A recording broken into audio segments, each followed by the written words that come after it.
Hello and welcome to the channel. You're currently watching Lucy Ellen's Interrail guide, and if you've clicked on this video, you're probably looking for some inspiration of things you can do to make your Interrail trip that little bit more memorable. So in this video I've created the ultimate bucket list 10 things that you should not be without when you Interrail. I was actually speaking a bit about this in my how to plan an Interrail, that one of the most important things is that you make sure you know you've got stuff to do when you arrive at a city, because if you pack your bags, you get on the train, you arrive at the hostel, you'll sit there idly thinking, what is there to do in Prague anyway? And you're going to waste a lot of time researching when you're there, so you should always have ideas of things you want to do before you go. Let's get started on the bucket list.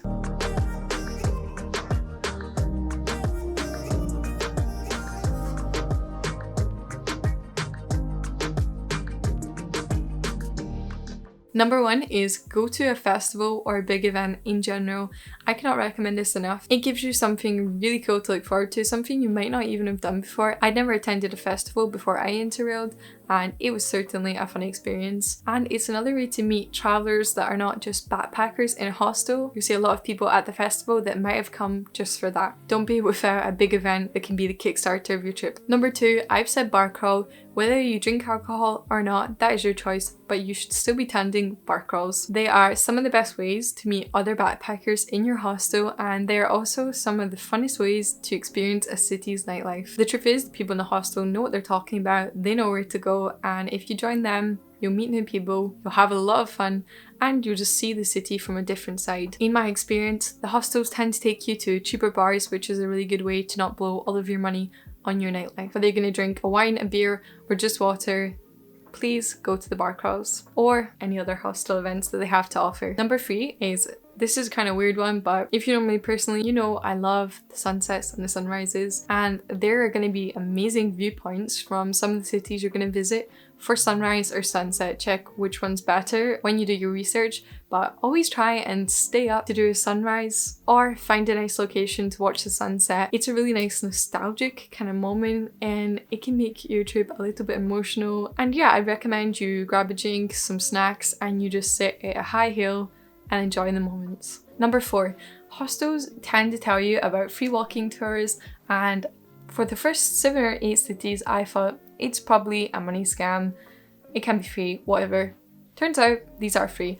You should tip because that person is taking the time, but you should 100% be going to these. But honestly, I learned so much when I did the walking tours, and it's a really fun new way to the city, because you could be walking through a normal street that you know nothing about, and you find out there's all this history, and it makes you appreciate the place a lot more. It's something to do, it's fun, again, you can meet people, and it will help you learn more about the city. Number five, the local food. When you're interrailing, you're going to come across some cities, when you hear the local food you think, I would rather be sick than eat that, but I really recommend you try them. I remember in Bratislava, one of the things on the menu was a garlic soup, and apparently that was quite common there, and I thought, gosh, a garlic soup, no one's gonna want to talk to me later.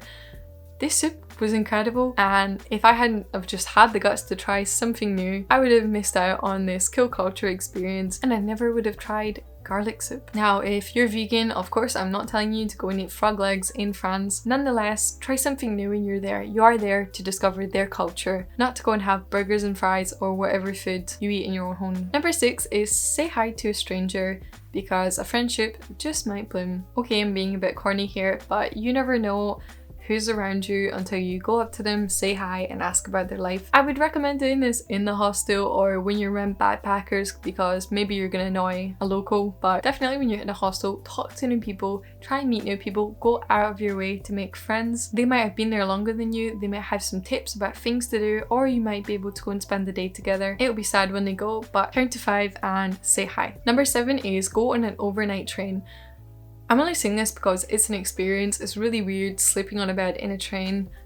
To tell the absolute truth, when I did the overnight, I did not book the sleeper train. I did not book a bed, so I did sleep over 2 or 3 chairs, and I had an awful night's sleep, but it saves you accommodation in the hostel, and it's always a really fun experience. If you have an 8 or 9 hour journey, you may as well do it when you would naturally be sleeping. For number 8, I recommend you go on a long hike and you take the day off to just experience the views you can find in that city. Cities always look better when you're looking down on them. Maybe you could use this as an excuse to see the sunrise too. It's always good to push yourself with your exercise and see a different angle of a city. For number 9, I want to tell you to go out of your way and leave one city not planned. Leave a 4-day gap in between 2 other cities where you can maybe follow another hostel backpacker, or perhaps you can think, I'm only 30 minutes away from here, why don't I go spend the next few days here? It's going to feel really good if you leave yourself that little bit of room to do what you want and to have one city that you haven't planned, you don't have any expectations of. It's thrilling, and it's really why you bought that Interrail ticket,